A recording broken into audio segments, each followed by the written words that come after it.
Namo tassa bhagavato arahato samma sambuddhassa. Namo tassa bhagavato arahato samma sambuddhassa. Namo tassa bhagavato arahato samma sambuddhassa. Good evening, everyone.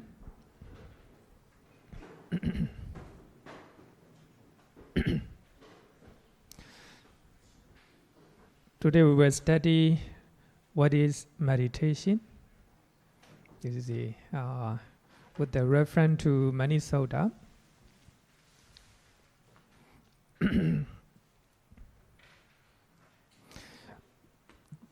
Early this year, we talk about a little bit about what is meditation, quoting two methods. So actually now we will go definition of, we will study definition of meditation, the reference to what the Buddha taught. Firstly, what meditation? Definition of meditation in English. In the Cambridge Dictionary, it said two definitions. The act of giving your attention to only one thing. No? The act of giving your attention to only one thing. Actually, this is correct when we talk about samatha, tranquility meditation or serenity meditations. But it doesn't cover definition of meditation according to Buddhism.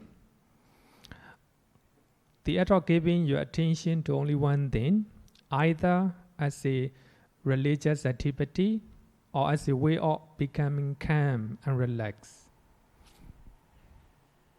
E.g., for example, prayer and meditation. And she practiced meditation. So this is an example. And second definition is serious thought or study or the product of this activity. For example, the book is a meditation on morality or art. Actually, we can forget about this second definition. So, bringing our attention to only one object. So that is meditation according to English dictionary. So this is from Oxford dictionaries. Number one, focusing one's mind for a period of time in silence or with the aid of chanting for religious or spiritual purpose or as a method of realization. Then I think if we study definition of meditation, so with the reference to Sutta, it will be clearer.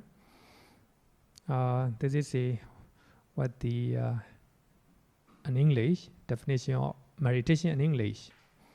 The man spends much of the day reading and meditating on scriptures. And second definition, the same thing, thinking deeply about something. He went off to meditate on the new idea. That's definition of meditation. Actually, meditation maybe it look like a tranquility of the mind. A practice that brings the calmness and tranquility of the mind. So if we look at the definition, it covers only samatha meditation, tranquility meditation, but it doesn't cover insight meditation. For that reason, we always say that samatha or tranquility or serenity or concentration. Samatha can be available at all time. But insight meditation or vipassana is available only when the Buddhas appear in the world. That is what the commentary say. It is quite correct. If we just look at the English dictionary, it's quite correct, you know. They don't have any idea. They don't have no idea. They have no idea about insight meditation. So I think today we'll study what is samatha and what is vipassana. First of all, we will talk about meditation. Meditation in Buddhism.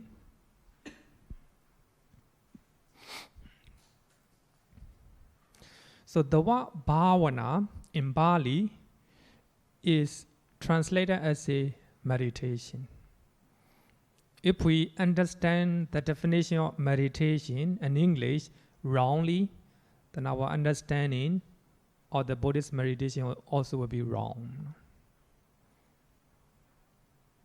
So for that reason, we need to know the literal meaning of bhavana. The literal meaning of bhavana is developing or cultivating.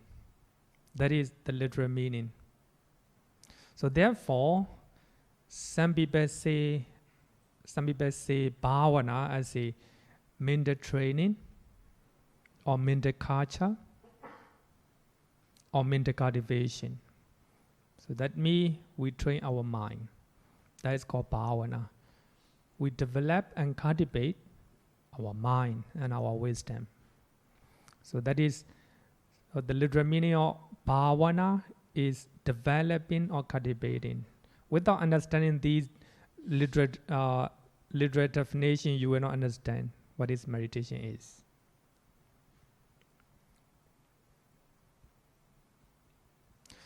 In many suttas, the Buddha usually use two words together when he referred to what we call meditation. Two words together. He always use. Number one, bhaveti, to develop. What we call it bhavana, you know. Then second one, bahulikaroti, to do numerous times. Or Bhikkhu Bodhi translate as it to cultivate. If you cultivate, it plants, you know. If you cultivate it plants, you have to do it again and again by watering, you know, by preparing the soil, etc. You know, just like that. If we want to cultivate our mind, so we have to do it again and again. So for that reason, Bhikkhu Bodhi translate to develop and to cultivate. But the literal meaning of bahulikaroti, that means to do numerous times. So when you concentrate your mind in your breathing, not only 1 minute, not only 10 minutes, numerous times, you know, it needs a lot of times to do it. For that reason, it's called bahulikaroti. So when the Buddha referred to meditation, or when talk about meditation, he used two words together. In some places, more than that. Bhaveti, to develop, and bahulikaroti, to do numerous times. So that is called meditations. Okay, so what is meditation? So we'll study one by one. The first method. The definition of meditation. The definition of meditations. The most popular definition of meditation is to develop and cultivate serenity and insight, samatha and vipassana. So this is the most popular one. When we talk about meditation, which method you refer to? Is it samatha or is it vipassana? As I earlier said that serenity is available in any religions in the world. Insight meditation is available only in Buddhism. You will know it later, the reason why. So for that reason, Buddhism is unique. It's So one of the uniqueness of the Buddhism is insight meditation. Insight, hear me, wisdom.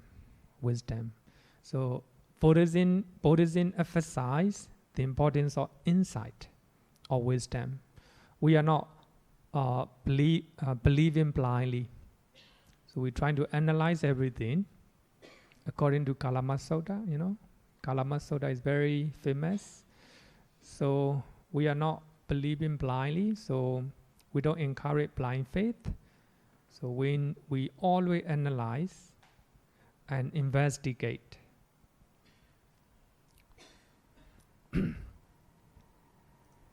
So this is a reference in Penda Pada Padisodhi Sutta, Majjhima Nikaya, Sutta number 151. Actually, the Sutta I already sent out. So in that Sutta, Venerable Sariputta came back from Penda, and the Buddha said that, Sariputta, your appearance look serene and peaceful. What kind of abiding you lived? You abide. Then Venerable Sariputta said that he lived emptiness, emptiness or voidness. For that reason, his appearance became very serene. So in that Sutta, the Buddha taught to Venerable Sariputta, if someone want to live, how to say that, the purity of the food. Actually, as a Buddhist man, we rely on devotees, so they offer, we accept their offerings wherever. So to get the purity of food, so the Buddha recommend Venerable Sariputta. Actually, the Buddha taught to the monks through Venerable Sariputta. So the Buddha series of method, so to practice. So one of them is this one. If by reviewing or investigating, he knows that serenity and insight are not developed in me, then he should make an effort to develop them. So here, to develop, that means meditate. So if somebody want to make the food pure, or if the donor is very beneficial, so we have to practice serenity and insight, the Buddha suggests. So the monks have to meditate two method, serenity and insight. So if you look at this Sutta, so you can understand that developing serenity and insight is called meditation. Develop, that means bhavana or meditation. So we develop and we cultivate serenity and insight. So later we will talk about what is serenity and what is insight. So now we are talking about what is meditation. So the first method, meditation means developing or cultivating serenity and insight. Another one, Vajja Bhagya Sutta, and we study the Sutta today. So in that Sutta also, the Buddha taught to the monks, when serenity is developed, when samatha is developed, so the mind is developed, the mind. But here normally the mind refers to concentration. When the mind is developed, when concentration is developed, lust is abandoned. There's no lust. So that is the benefit of developing serenity or practicing samatha.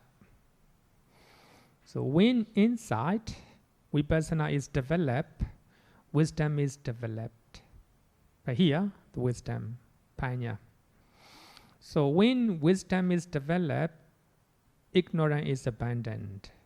So I think if we look at this soda, we can understand what is serenity and what is insight, what is the result of samatha and vipassana.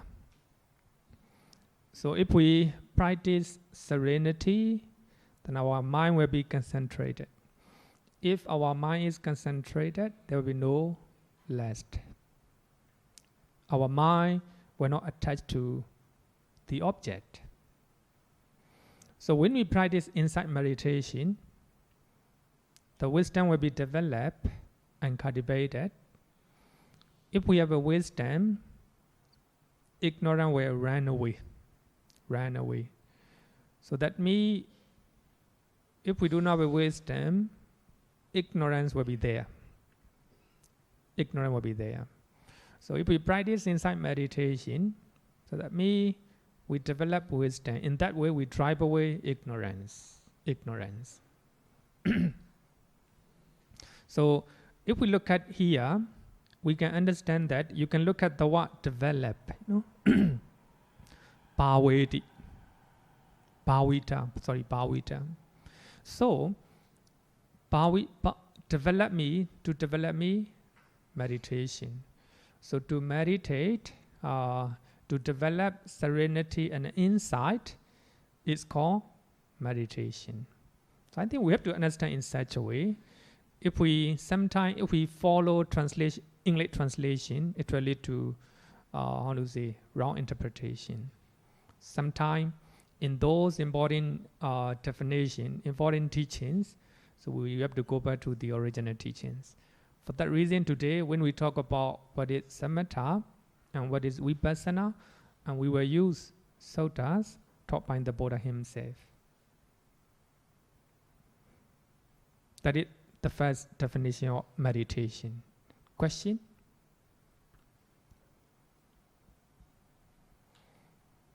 Okay. Is this two different type of practice, or serenity have to come in first before insight can be done? Because without calmness, I think it's very difficult to have insight. So one have to follow the other, is it? Yeah, I think the question is good. So we were when we study what is samatha and what is vipassana, we will understand it. And we have chosen 3 sutta to talk about this, right? So please wait for a while. Actually, of course, we need serenity of the mind. Then only the wisdom or insight will develop. So they are interdependent each other. Okay.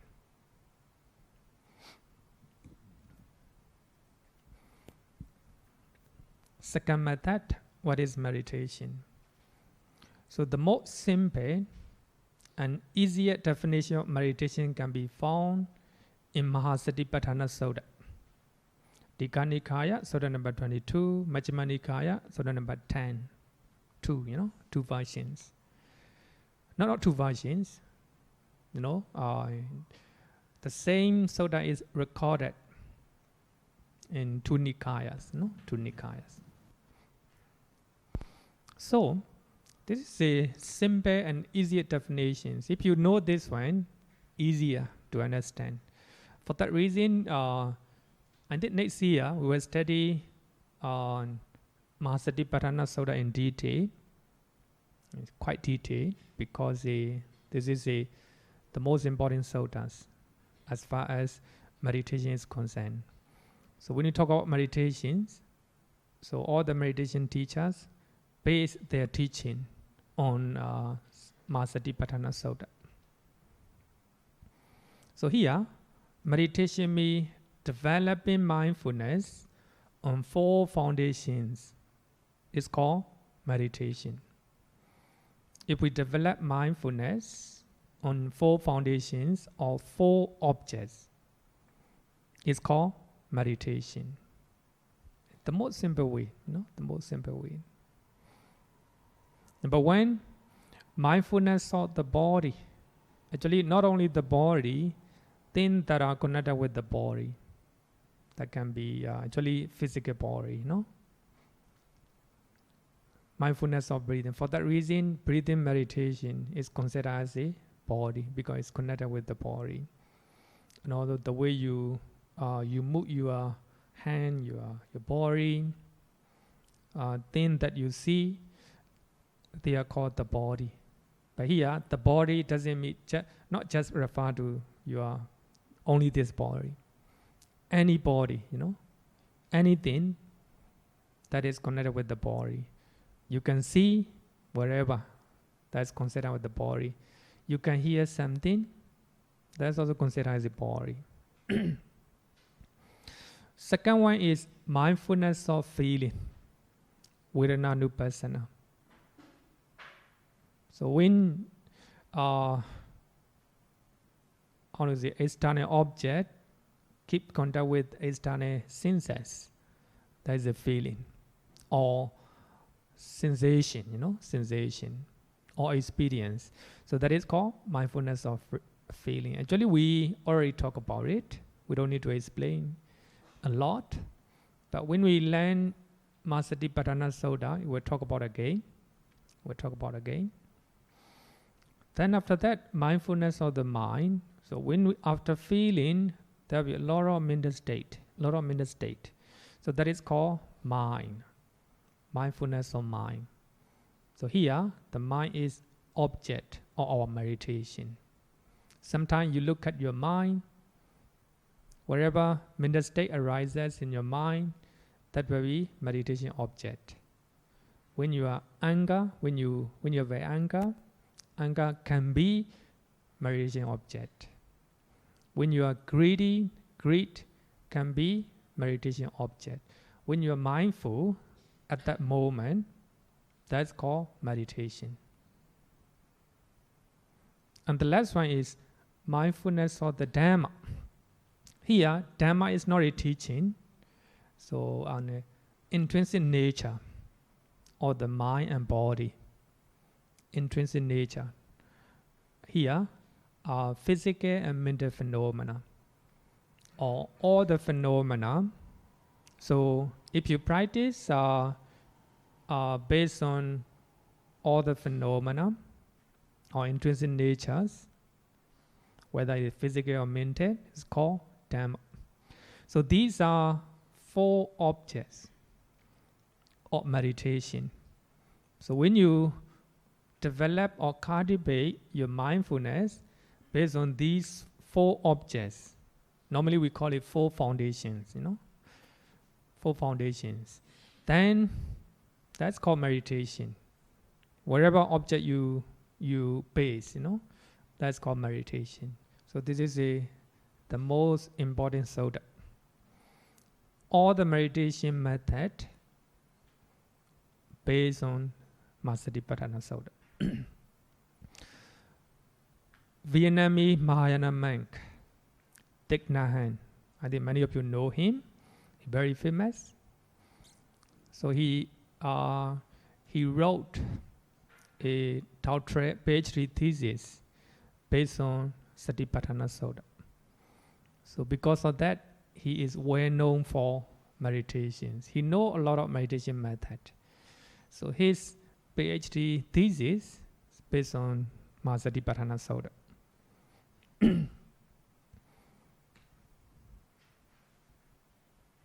Okay, so that is a second method. So here, developing mindfulness based on 4 foundations or 4 objects, that's called meditation. Question? No question, okay, easy. Oh, question. Sometimes easier said than done.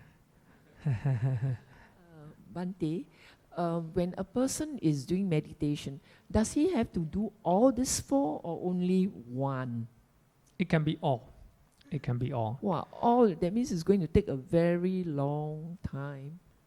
Because this is a gradual process. Okay. Gradual process. Suppose we meditate on our body or on our breathing, suppose. Then there will be feeling. So of course, firstly we have to practice mindfulness of the body, because this is the most prominent part, the most prominent. Then after that, if your mindfulness and concentration is deeply rooted, you can focus on feeling.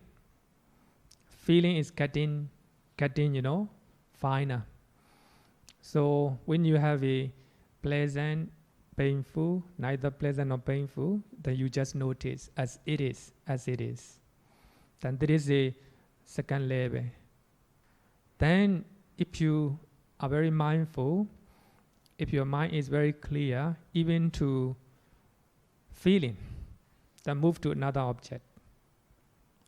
Mind, no?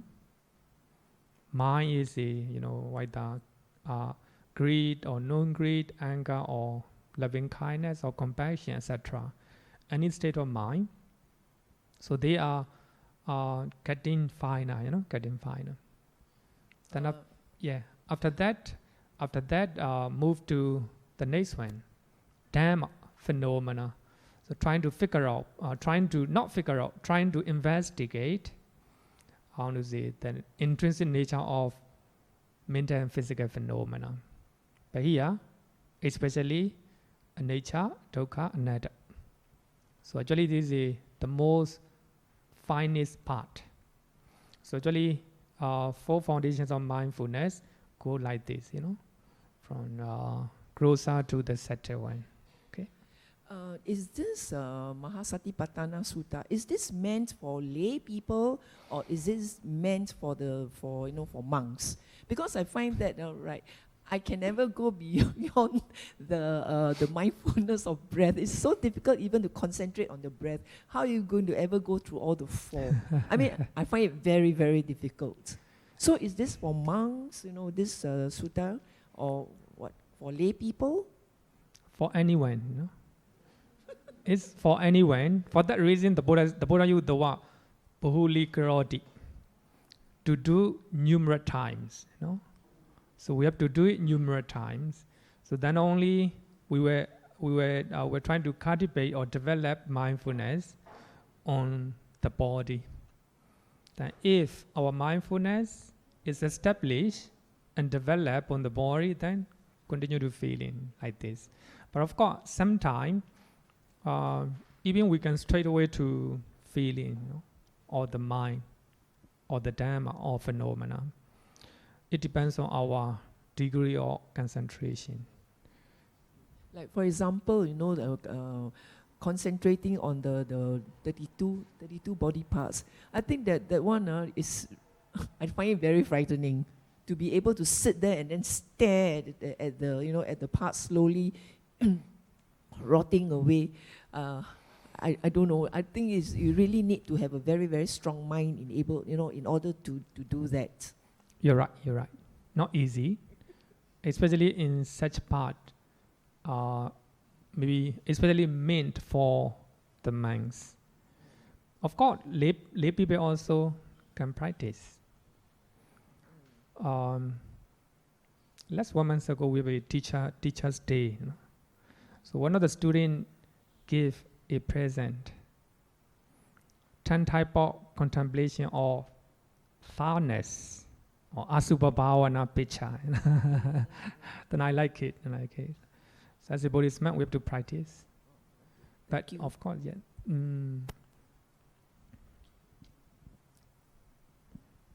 Okay.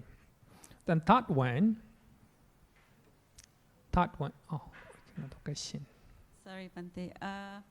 I want to explore a little bit for examples on mindfulness of the mind. You just mentioned about metta, loving kindness, and compassion.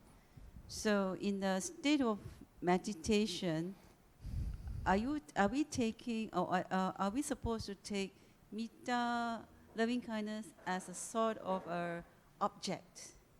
Can be, because any state of mind we can practice. So we are using that loving kindness as an object for meditation of mindfulness. Can, yeah. Okay.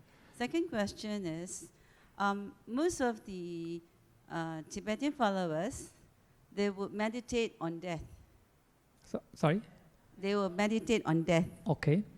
So I think they are trying to say, they are trying to consider of impermanence, that no, you live, you will die, you live. So you need to meditate on death in order to understand the nature of impermanence. I think maybe that could be some kind of a logic behind it.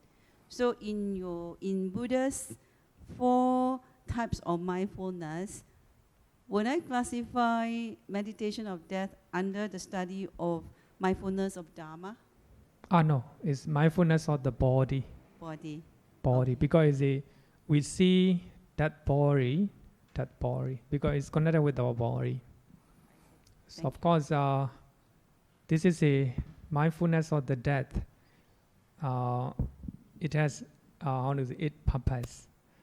Normally, we have attachment to our body. Sorry, to our life, not the body. To our life. Then, by contemplating death, the nature of death, then we can remove clinging, or craving to our life. Especially when we are going to die, it's quite useful. Normally, we have so much clinging to our life. It's quite natural. We are afraid to die mostly because attachment to our life. So by contemplating the nature of death, then we can remove clinging. If we have less clinging, less suffering, less fear.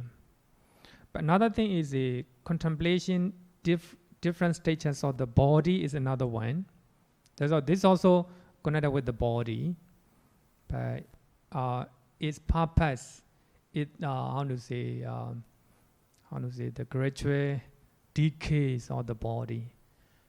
So I think by looking at that body, different stages of that body, then we can contemplate, my body will be like this one day.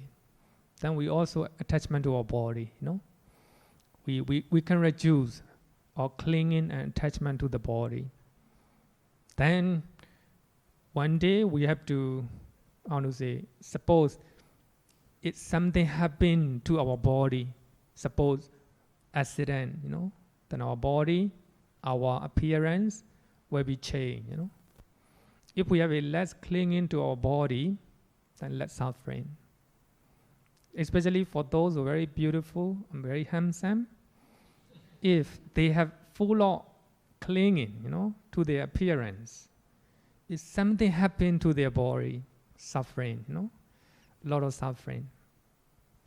So contemplating different stages of the body will bring less suffering, The reason, everything connected with the craving, craving.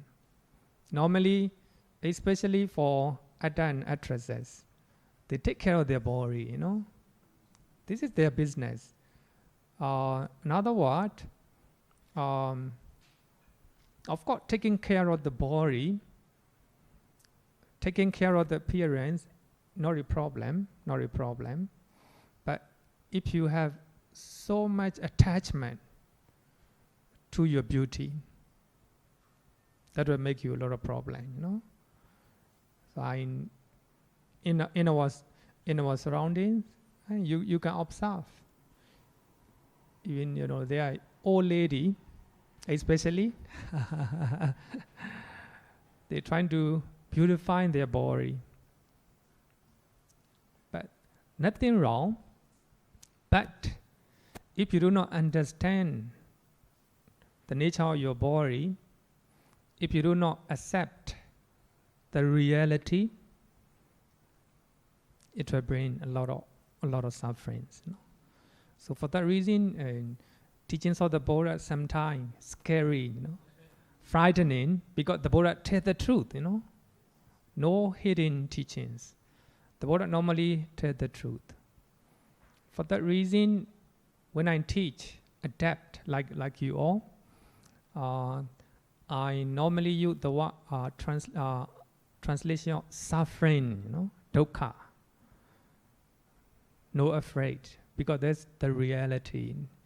But of course, when we go to different Orients, young people, very careful using the why, based on the Orients.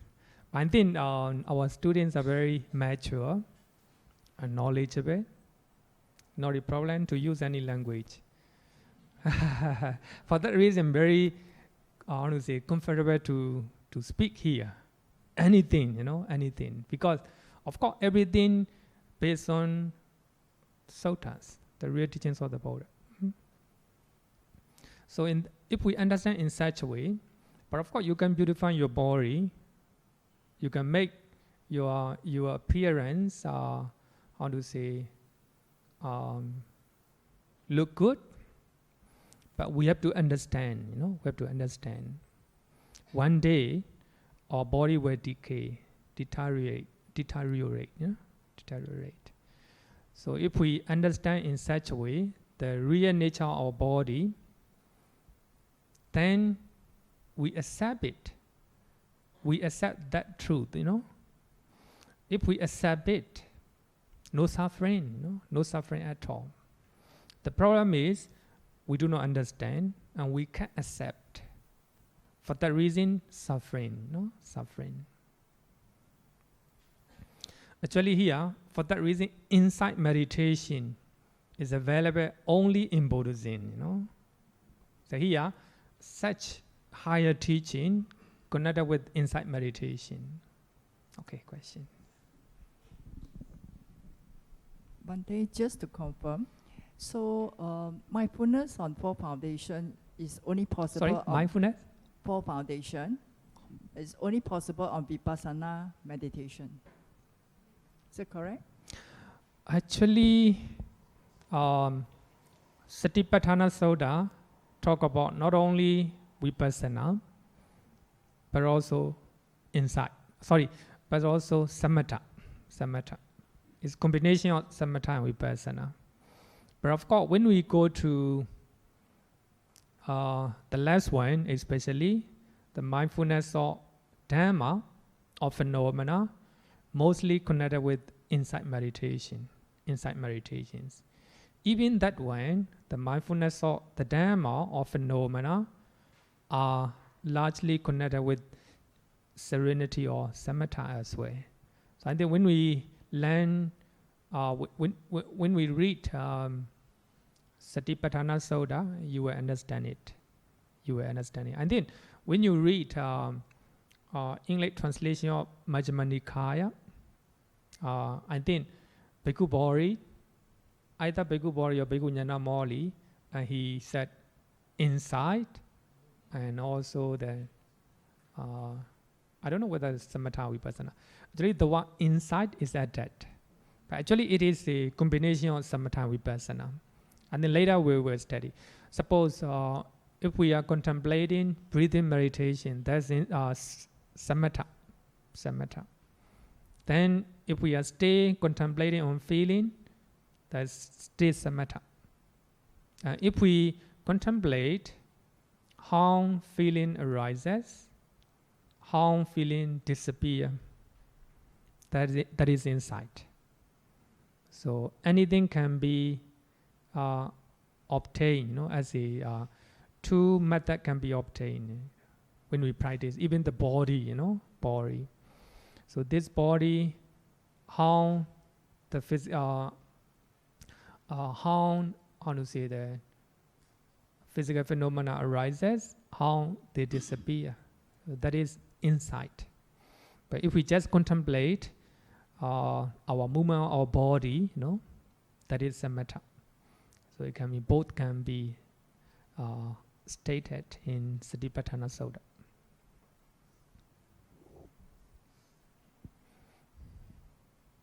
Okay, so third method, developing and cultivating the Noble Eightfold Path, Ariya Athingika Magga. It's called meditation. This is another method. Actually, if you talk about one meditation method, it covers the rest. So I just want you to know, meditation can be interpreted from different dimension, from different aspect. But here, if we look at the first sermon, Dhammacakkappavattana Sutta, the Buddha said that this noble truth of the path leading to cessation of suffering is to be developed. So here, develop me meditation. So to develop or to cultivate the Noble Eightfold Path, it's called meditation.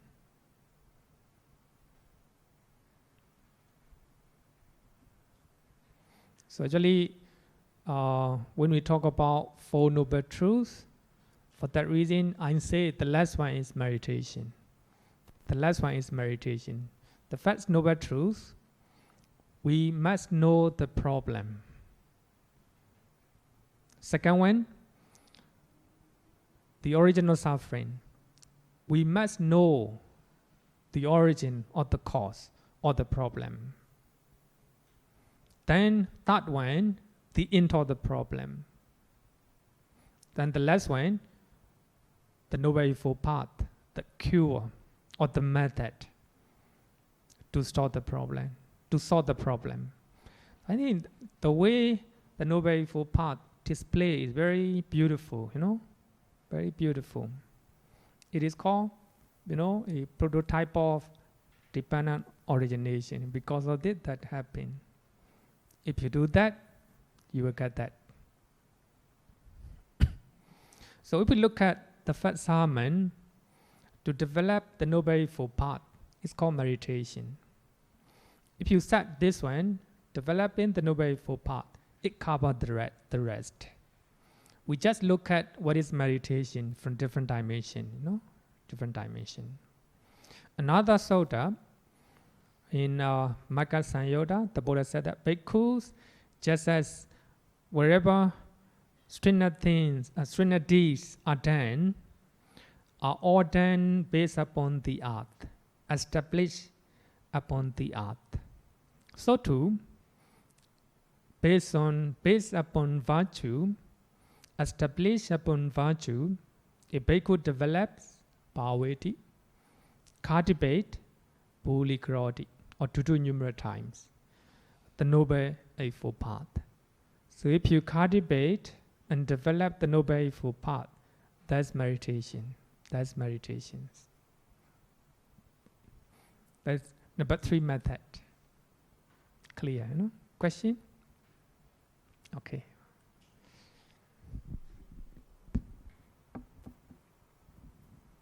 But they just like to, can I look at it, the Noble Eightfold Path, since the path is meant to be the cessation of suffering, and when Buddha say Noble Eightfold Path is also meditation, doesn't mean that the way to out of cessation of suffering is to meditate. You cannot get away from not meditating in order to cease suffering. Am I right to say You're that? right, you're right. If I do it in a without very meditation, yes, no way. no way we can achieve that, right? Yeah, you're right. Okay. No way, without meditation. But the problem is, when we hear the word meditation, in our mind, we visualize someone is sitting with the crossed leg. This is it. Sitting with the crossed leg is the best form of meditation.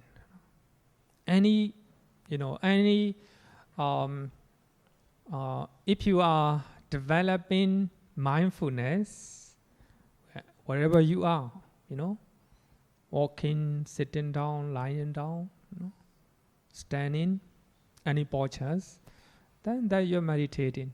You're meditating. So for that reason, meditation can be done any moment. Now I'm talking. If I'm very mindful where I'm talking, that's meditation. You're listening. When you are very mindful where I'm talking, that's meditation. Any moment. Even you are cooking, even you are cooking. You know what you're doing. That's meditation. And I always remember the story of Thich Nhat Hanh, Vietnamese Mahayana monk.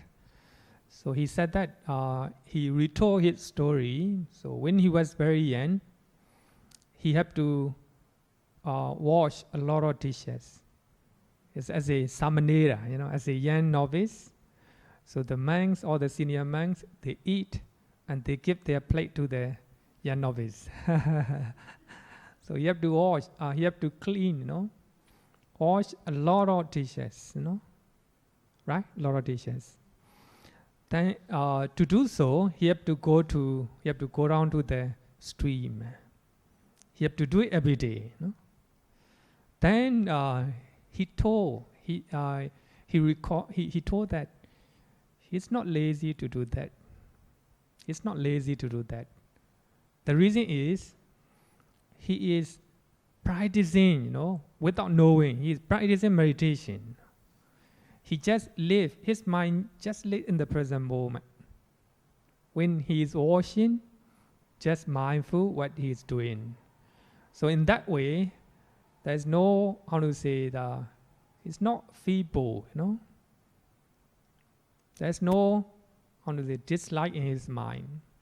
So that means, if we are staying in the present moment, even we are doing, especially for him, even he's washing a lot of dishes. He's not a problem. Then that is the way he do. But the reason, no boring, washing dishes is not a boring. So after reading that one, so I read it when I was maybe about 24. From that time onward, then I keep it in my mind. So when I'm washing, anytime that I'm very mindful what I'm doing. There's no burden, Stay in the present moment. This is the way to practice, the way to practice. Any time can be practiced, any moment. Anything can be used as a meditation object. Okay.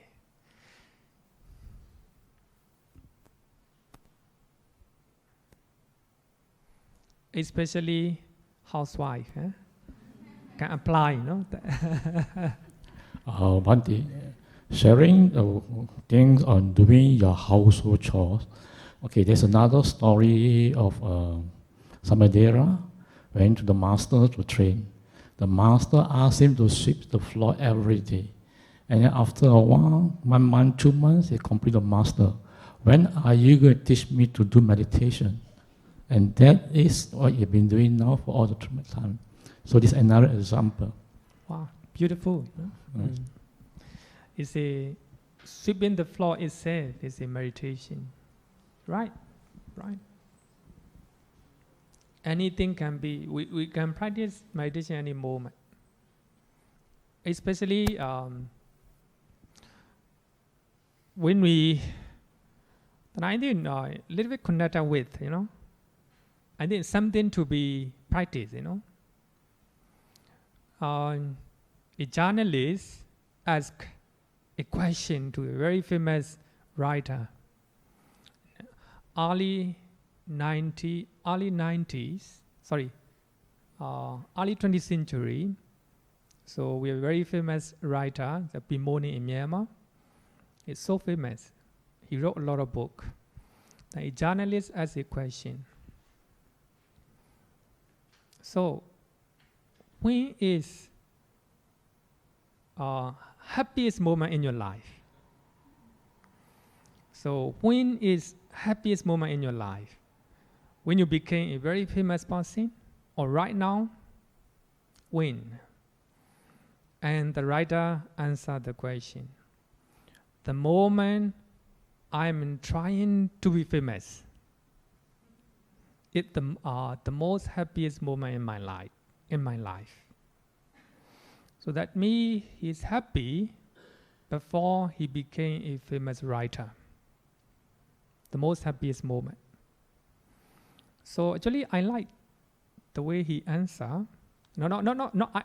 I don't like the way he the way he practiced, but I contemplate on it, comparing my life. So actually, normally, we look at the future normally, especially when we are very young. We look at the future, what will happen in the future. Then we forget to live in the present moment. So just like that writer, he doesn't know present moment, how to live happier. No? Actually, the present moment should be happiest moment in our life. Whether you are a very old person or whether you are a still young person. The current moment, even we have a lot of problem, current moment should be the most happiest in our life. That's very important, I think. Then one of my teacher, how to say that? Oh no, the same author, and he said that the moment he gave the simile of climbing the mountain. Normally, we climb the mountain expecting to reach at the top, at the top. So we forgot, just trying. But when we reach at the top, nothing special, nothing special. Expecting something, we go at the top. Not like this. While we are climbing, just focus on the present moment. Normally, present moment is the best moment, or should be the happiest moment in our life. Normally, we have a lot of mirage or a lot of misunderstanding. Then if I have a lot of money, if I become rich, I'm very happy. If I get a job, I'm very happy. But when you get a job, no? The same thing, you expect another one, no? Then when I get retired, I'm very happy. But when you get retired, you feel bored, That's the problem, because we do not know how to live in the present moment. That is the importance of meditation. Meditation means staying in the present moment. Then I will use one soda, very beautiful soda, to talk about this. Staying in the present moment is the best meditation. So, what I want to say is, normally, if we cannot stay in the present moment, we are not happy, Sometimes old people go back to the past. In my time, Singapore is not like this. It's like this, The young people, so they look for the future. What will happen, after I got a degree? What will happen if I got a job in that company, etc., A lot of, craving, a lot of craving. So here, the Buddhist meditation will tell you to live in the present moment. Very important, If we stay in the present moment, even we have a lot of problem, we just see it as a problem, as a dukkha, as a suffering. Then if we do not have a craving, if we do not have a lobha or dosa, then no suffering. Even we have a lot of problem, no suffering at all. So at that moment, we are practicing the Noble Eightfold Path. The Noble Eightfold Path. If we are practicing the Noble Eightfold Path, we are meditating. That is, to develop the Noble Eightfold Path. That's meditation. So meditation means stay in the present moment. So there's no chance for craving. There's no chance for lobha, dosa, moha.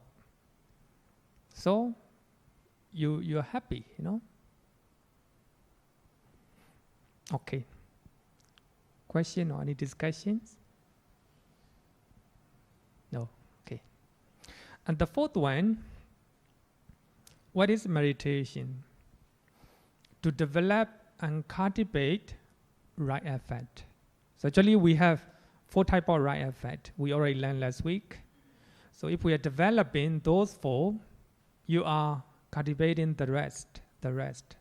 So if you are developing 4 types of right effect, you are practicing the Noble Eightfold Path. You are practicing insight, and serenity, samatha and vipassana. So you are practicing mindfulness. So this is what the Buddha taught. Bhikkhus, just as the river Ganges slope inclined toward the east, so too a bhikkhu who develop and cultivate the four right strivings. Actually, right strivings and right effort, the same, no? They're the same. So if someone develop and cultivate four right strivings, slants, slope, and incline toward Nibbana, if you are meditating, if you're practicing four right strivings or four right effort, you are going to Nibbana. You are inclining to Nibbana. Then number 5, to develop and cultivate concentrations. Actually, we are talking about based on the Noble Eightfold Path, So to develop and cultivate concentration, that's called meditation. Then, for example, in Samadhi Sutta, the Buddha said, bhikkhus develop concentration, develop samadhi. A bhikkhu who is concentrated understands things as they really are. Here, the purpose of concentration is to see things as they really are. Yatha Buddha Jnanadasana. If we are concentrated, we will see the real nature of our body, the real nature of our mind. So that is the purpose of concentration. So here, meditation means developing or cultivating concentration. This is also beautiful. So this sutta is very often cited by meditation master. Why we are meditating? To develop concentrations. So the Buddha said, if we develop concentration, those who are concentrated, they will know everything in their true nature. In terms of anicca, dukkha, anatta. But here, when we talk about here, we refer only concentration, not just concentrations. I think when we learn this sutta, I think it will be quite clear what is meditation. But here, when we talk about concentration, it covers everything. Look at this sutta. The one-pointedness of the mind, that means concentration, equipped with the 7 factors. 7 factors mean right view, right intention, right speech, right action, right livelihood, right effort, right mindfulness. So if the concentration or samadhi is equipped with these 7 factors, it's called right concentrations. With its support and also with its accessories. So that means not just concentrations. So here concentration here means have to equate with the other 7. So if we look at here, that means the Noble Eightfold Path. The Noble Eightfold Path. But in that sutta, in Samadhi Sutta, the Buddha just focused concentrations. In Satipatthana Sutta, the Buddha just focused mindfulness. So here, not just mindfulness equipped with 7 factors. That will be right mindfulness. I'm talking about mindfulness. So in Satipatthana Sutta, the Buddha said there's only one way, There's only way to attain Nibbana. That's mindfulness. So not just mindfulness, not just sati. So that sati accompanied by the other 7. So for that reason, I said that if we learn one type of meditation definition, it covers the rest. So we are learning the definition of meditation from different dimension, different point of view.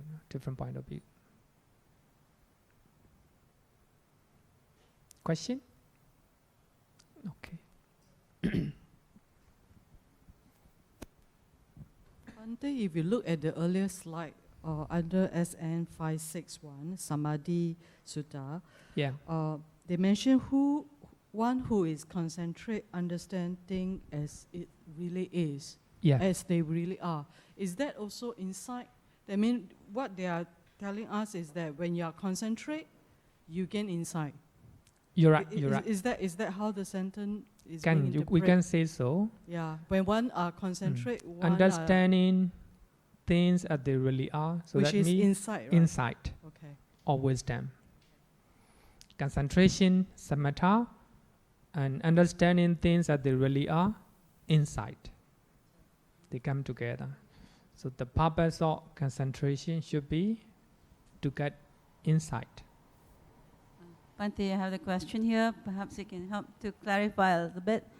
When we are looking at Nama Rupa, the body on the 28 28 matters, Yeah. and we have the Nama, which is a Chitta and the Chittasika, right? In meditation, our aim is to look things as it really are through this Chitta, Chittasika in developing wholesome states on the four striving, and also through realization from the experience of gradual training or learning, we should be able to learn how to differentiate and see things as it really are, the matters and the Namarupa. Am I right to? Yeah, you're right. to- right. to Wherever understand? name we call it, whether Namarupa or whether and- five aggregate. And differentiate also the understanding of concept as well, right? Nirvana no. concept and the Concept. ultimate realities. Concept cannot be practiced cannot be used as a insight meditation. Okay. But of course, it can be used for samatha meditation. But for insight meditations, we have to use only Chitta, Chittasika, and Rupa. Mm. Thank you.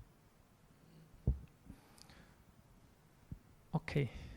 So next one, what is meditation? Next one. Actually, if you cannot remember all the meditation method, not a problem.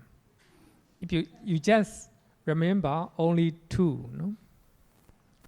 Insight, developing serenity and insight. And next one is to develop mindfulness. If you know these two, more than enough. So what is meditation? To develop and cultivate 7 factors of enlightenment. Bojjhanga. Actually, every Saturday we chant Bojjhanga Sutta. So in that Bojjhanga Sutta, we have 7 factors for the attainment of enlightenment. So, Patama Kilana Sutta. In this Sutta, Venerable Mahakassapa is gravely ill. So the Buddha visit, and the Buddha ask condition of his illness. Then the Buddha chant, the Buddha recite Bojjhanga Sutta, this Sutta. Then after hearing reciting of the Buddha, Venerable Mahakassapa recover from his illness.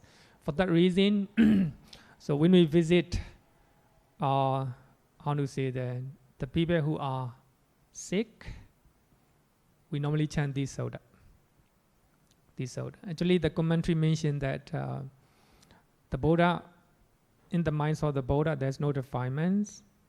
And in the minds of Venerable Mahakassapa, there's no defilements. That when Venerable Mahakassapa hear chanting of 7 factors of enlightenment, he recollect. So when the moment he penetrate, the moment he attain enlightenment through these 7 factors, then his mind became very clear. As the power of the clarity of the mind, So his illness ran away. That means when we are listening Bojjhanga Sutta, we have to keep our mind very pure. Then the purity of the mind will affect our body. Okay, so in that Sutta, the Buddha said, these 7 factors of enlightenment, Cakkapala, have been rightly expounded by me. When developed and cultivated, they lead to direct knowledge. They lead to enlightenment and they lead to Nibbana. So here what I want to point out is developing and cultivating 7 factors of enlightenment is called meditation. This is another aspect of definition of meditation. Which method, it depends on you, which method you follow, Any method you can follow. The Buddha gave a lot of method, a lot of ways. It depends on our, individual disposition, individual mind. Some people want to practice samatha vipassana, and some people want to practice mindfulness, focus on mindfulness, and some people focus on concentration. It is like this.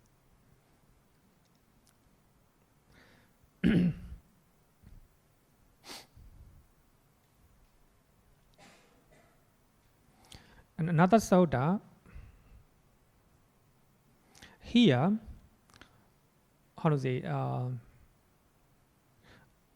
what is striving by development? Here, a bhikkhu develops the enlightenment factors of mindfulness. So that means 7 factors of mindfulness. Only the wording is different, the same. 7 factors of enlightenment, which is based upon seclusion, dispassion, and cessation, maturing in release. So here also to develop 7 factors of enlightenment.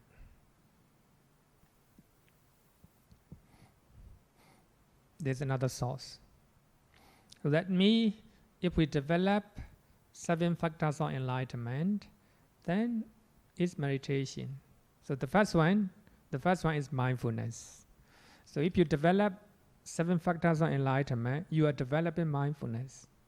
And second one is energy. Actually, energy is right effect. And third one, investigation of intrinsic nature of phenomena. Actually, that is insight, that is insight. Then move on to rapture, tranquility, concentration. So these are part of concentrations. Then after that, you practice equanimity.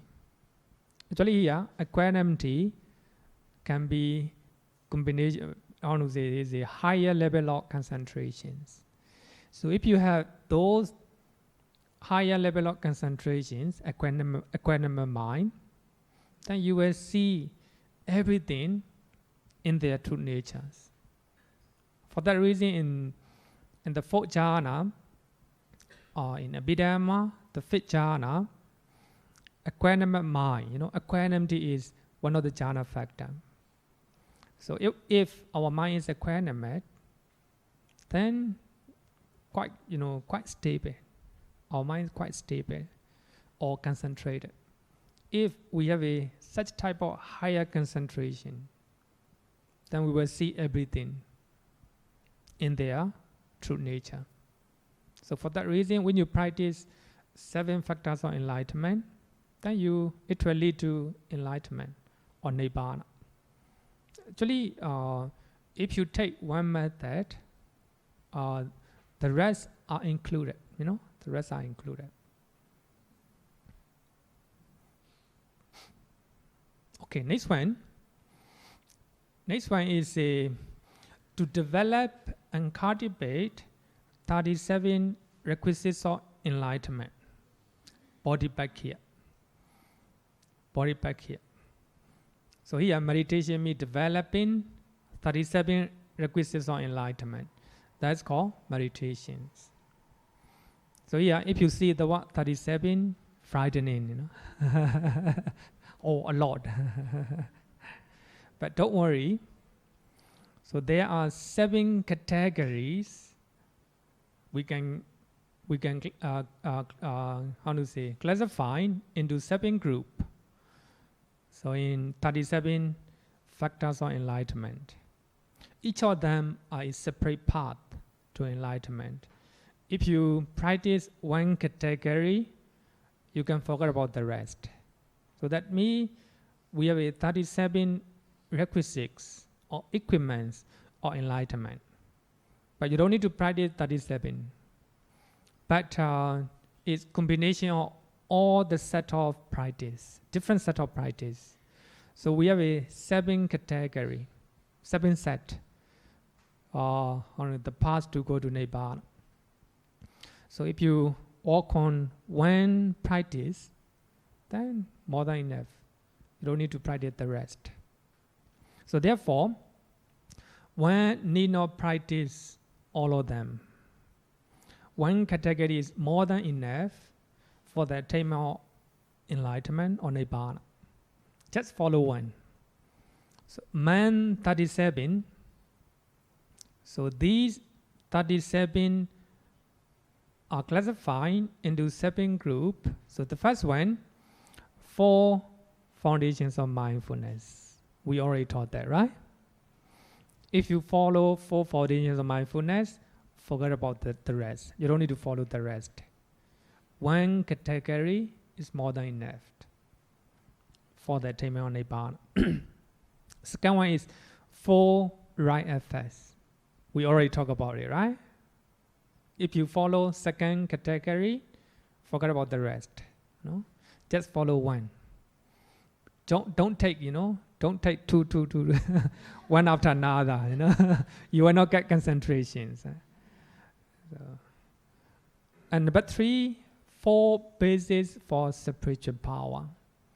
This one also different set of practice. And number 4, 5 faculties. That means spiritual faculties. Number 5, 5 powers. Number 6, 7 factors of enlightenment. Here also you can find this one, 7 factors of enlightenment. Number 7, path factor. So here, path factor means the Noble Eightfold Path. The Noble Eightfold Path. So altogether, 37. If we look at this one, you don't need to follow 37. You don't need to practice 37. Just choose one. Only one method that you perform. Then, if you complete that path, then you complete the rest. All the 37, All the 37. Question?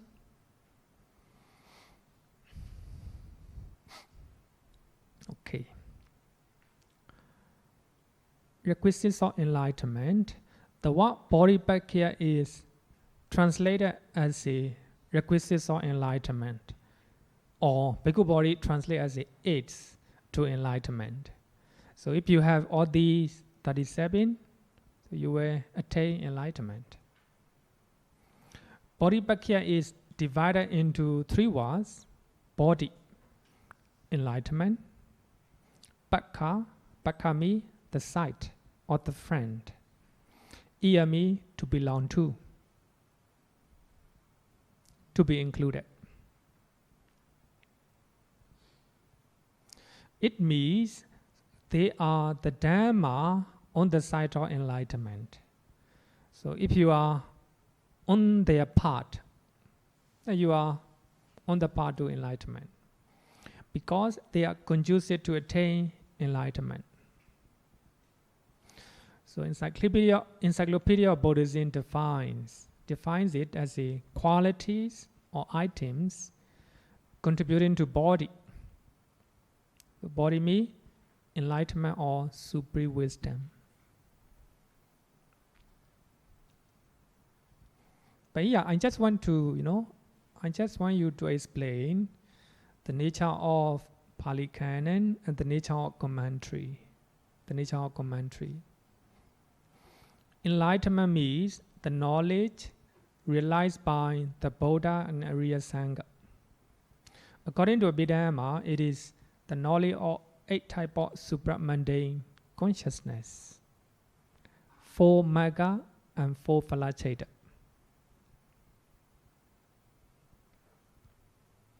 "37 requisites of enlightenment are different set of practices that lead to realization of Nibbana.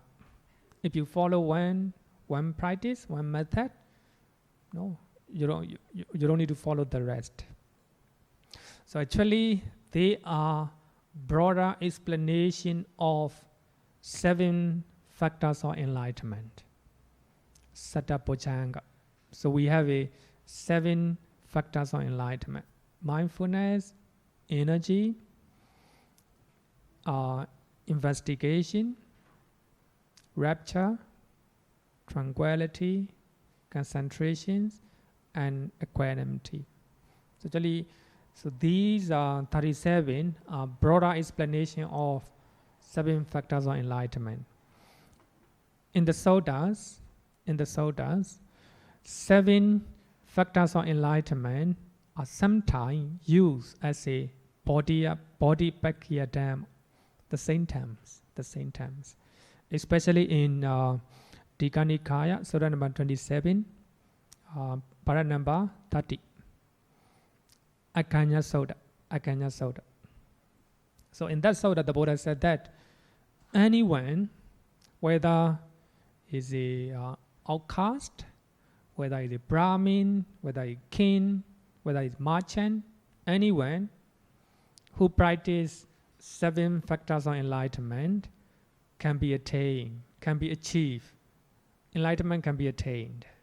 So that means anyone, regardless of any caste, whether women or men, whether rich or poor, anyone, if someone practices 7 factors of enlightenment, can attain enlightenment. So actually in that Sutta, in Akanya Sutta, so the Buddha used the word bodhipakkhya dhamma, bodhipakkhya dhamma. So it refers to 7 factors of enlightenment. And also in another Sutta from Anguttara Nikaya, Upajjhaya Sutta. In that Sutta also, the Buddha used the word Satta Bojjhanga. Satta Bodhipakkhya Dhamma. Actually, not 37, only 7. 7 requisites of enlightenment. It may be a little bit boring, but for academic, I just want you to know the nature of Pali Canon and commentaries. 7 factors of enlightenment are also mentioned as a bodhipakkhya in Vibhanga, the second book called Abhidhamma. Vibhanga, para number 522. You can go to that paragraph. Then 7 factors of enlightenment are used. The word Satta Bodhipakkhya. For that reason, I said 37 requisites of enlightenment are further broader explanation of 7 factors of enlightenment. This is from Abhidhamma, Abhidhamma. Abhidhamma even say 7, All these 37 requisites of enlightenment can be found in Maha Sakuludaya Sutta, Majjhima Nikaya, Sutta number 77. Painda Parisodhi Sutta. Actually, the one I refer to, Majjhima Nikaya, Sutta number 151. And Asankata Sanyodha Samyutta Nikaya.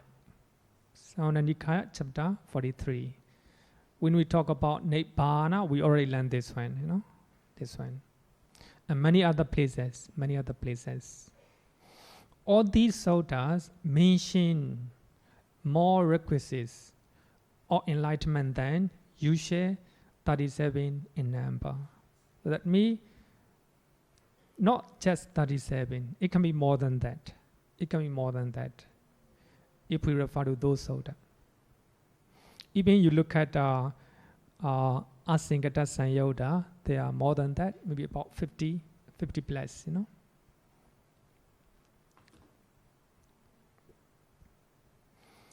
Akanya Soda, Tikanikaya, Soda number 27, and Idiotaka Pali, page number 264, mention with the number as a Sattana, Bodhipakkhiyana, and Dhammana. 7 requisites of enlightenment. Here, 7, you know, 7. But it just says 7. It can be either 7 factors of enlightenment or 7 categories of Bodhipakkhya Dhamma, 37 Bodhipakkhya Dhamma. Because in Bodhipakkhya Dhamma, 7 categories. 7 factors of enlightenment, Bojjhanga, also 7. It can be both, it can be both. But here comes the rule of commentary for Mr. Chin.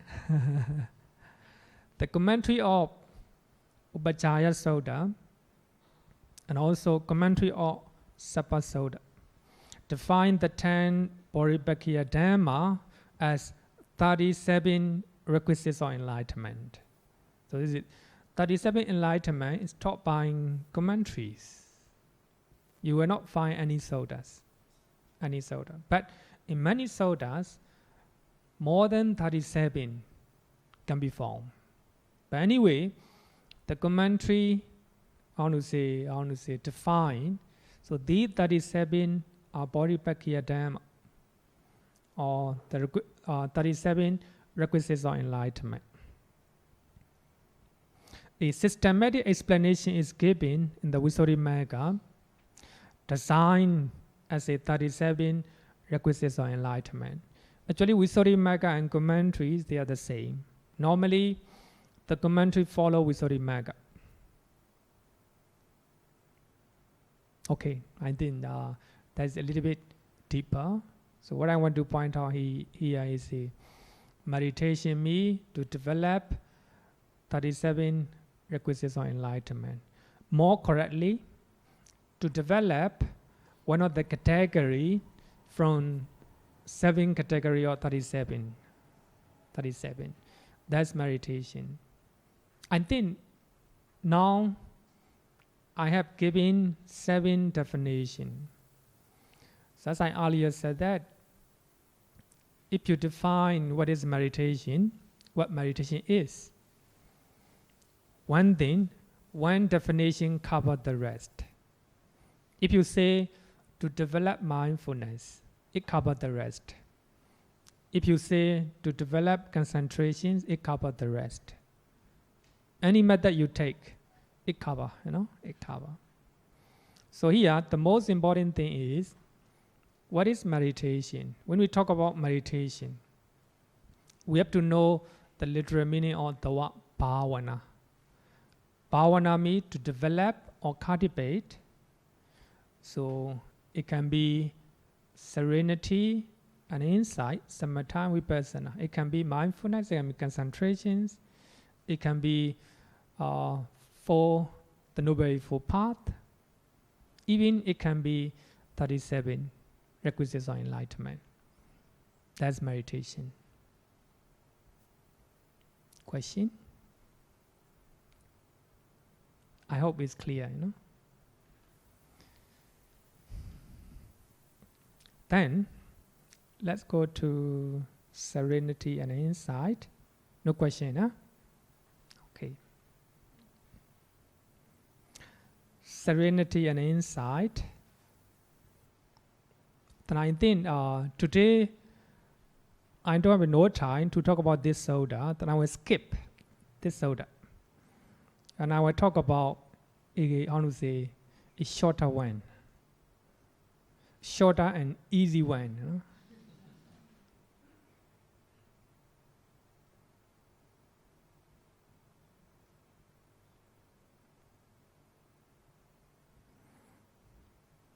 samatha and vipassana.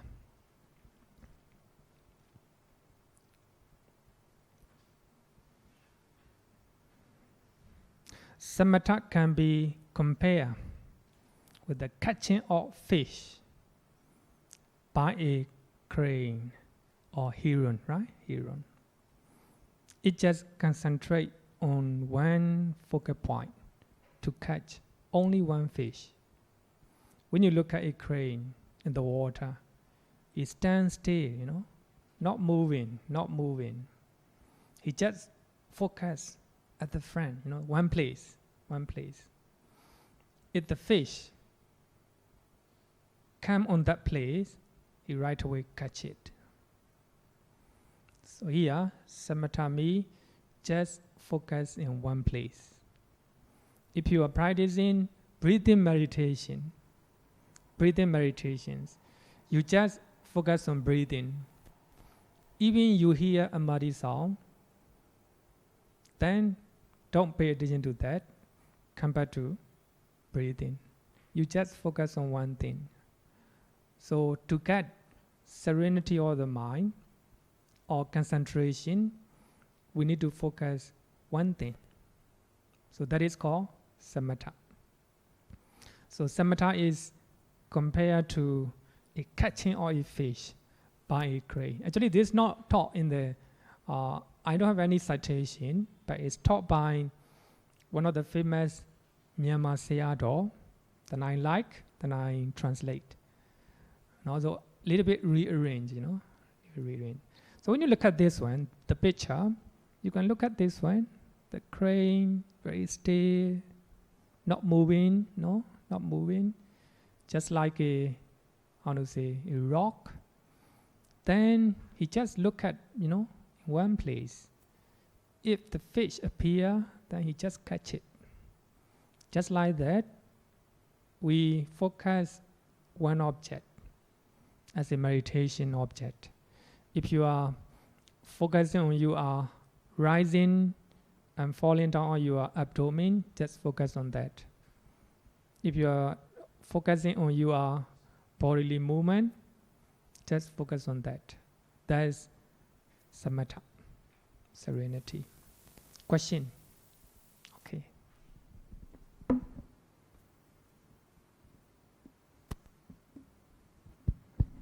This meaning of samatha, it sounds like concentration because it's unification of mind and one. Yeah, you're right.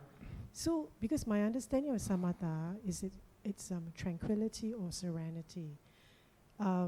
So this definition seems a bit out of place because it seems like concentration, unification of mind. Yeah, just Because we can interpret in such a way, a crane just focus on one focal point. His mind is not moving. So we take example simile. So we focus one place. One place means breathing, Just focus on breathing. Even we hear the sound, then we are not paying attention to that. Then come back. So we just, just example, just example. It will not cover. Actually, when we read, when we learn the Sutta, you will have a wider definition. But this one is just very beautiful example of what samatha is. Samatha is a concentration, concentration. Okay, so vipassana. What is vipassana?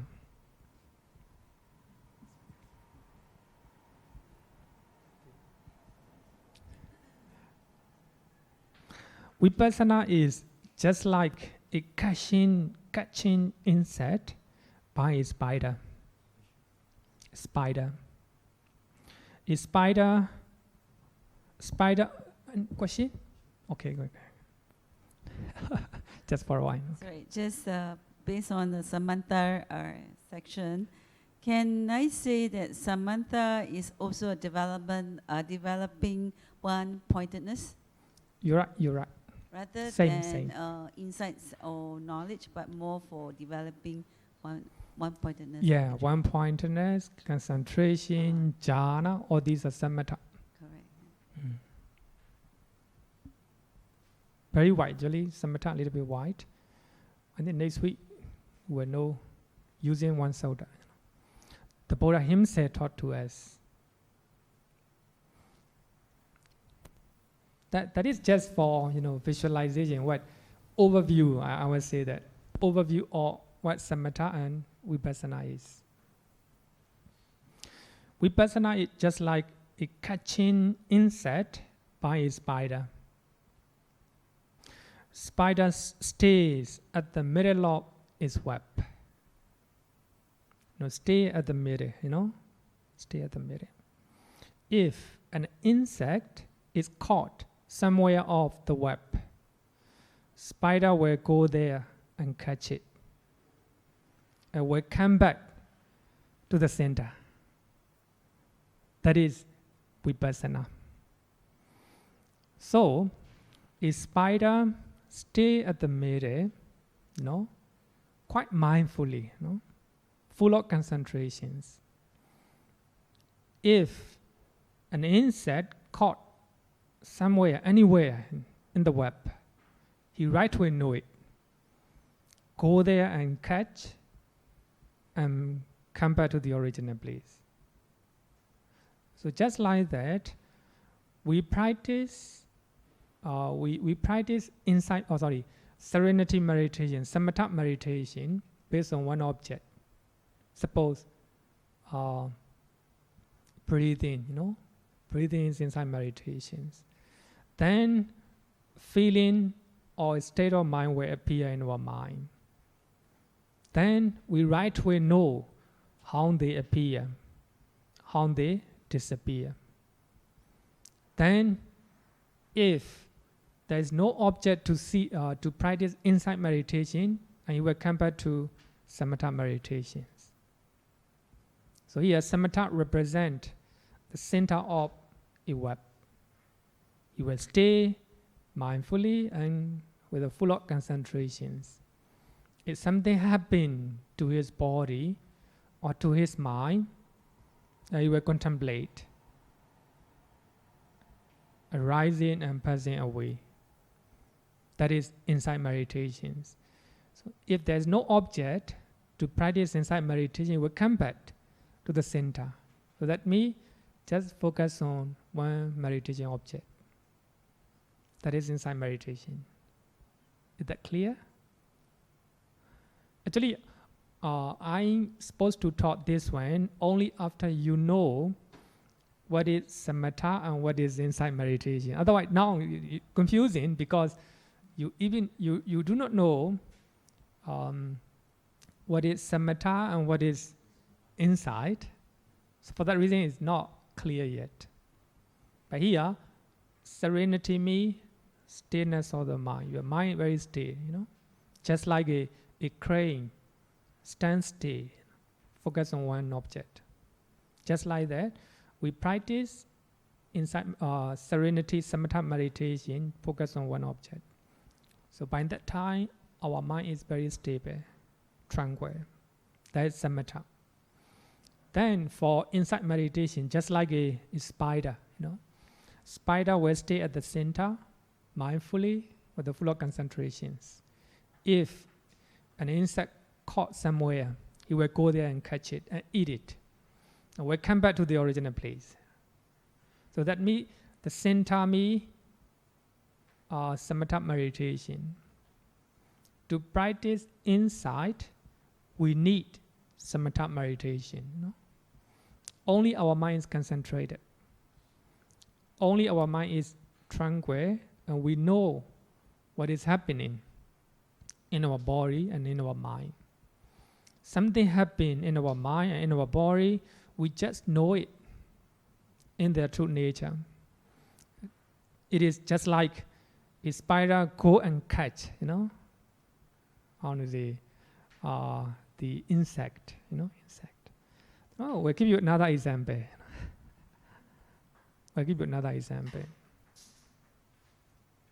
So actually this one, Sarah Uche Kenda is a very famous meditation master in Myanmar. And he taught this one. What is different between samatha and vipassana? Samatha is just like watching a movie with a VCD player. You watch a movie with a VCD player. We can choose whatever films we like and stick to that. So we can control the situation. If you're watching a movie, before you watch it, you can choose any movie, any movie. You are in control. You are in control. That is samatha. Samatha means you focus on one object. You choose an object. Either it is a state of mind, is a state of feeling, or the body, anything you choose. Then you just watch it, or not watch it, just contemplate on that. Just focus on that. Vipassana is just like watching a live show or live streaming from TV. Just watch wherever it is on air, even if it is an advertisement. You cannot skip, Send advertisement, most of the advertisement you cannot skip, Wherever, you have to watch it. You have to watch it. No choice, no choice. Wherever it appears, you have to watch it. Just like that, we cannot choose our preference. We cannot choose our preference. Here also, when we practice vipassana or insight meditations, we have to observe wherever appear in our mind, in our body, wherever, anything, wherever appear in our body, then you just watch it, how they appear, how they disappear. Another one will appear, don't skip, no skipping, just know and just watch how they arise, how they disappear. Another one that you do not expect will come, pop in, pop in. Then don't skip, don't do skip. Anything, anything that appear in your mind, in your body, we have to observe how they arise, how they disappear. That is insight, insight. I think I should have talked after I explain what is samatha and vipassana. Now it's a little bit blah, Maybe I will come back a little bit. Question?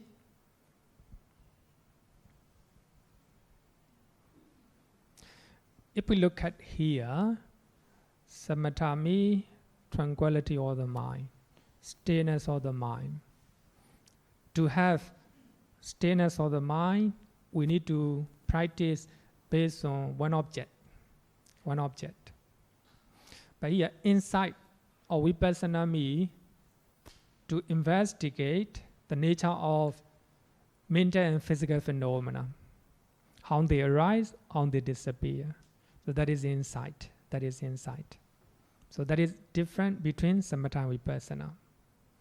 So any insight meditation have to base on samatha. Okay, so I think still have a question? If no question, let's close our session.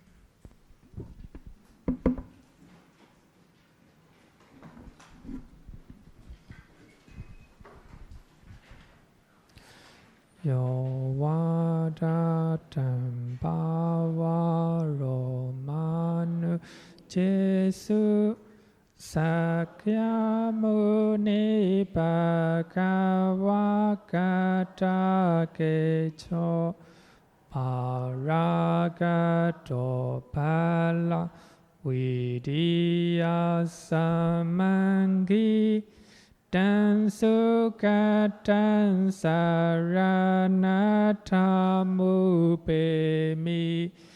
Ragavi Ragamani Dhamma ma sangata ma patikulam marurami mamba guna suipatan Dhamma mi man saranatamu Yatha jate nama hapalamahu Chatusu susisu purisayugesu Atacha bogala dhammadasate Sangha mimang saranatamu pemi. Sadhu, sadhu, sadhu. Okay, good night everyone.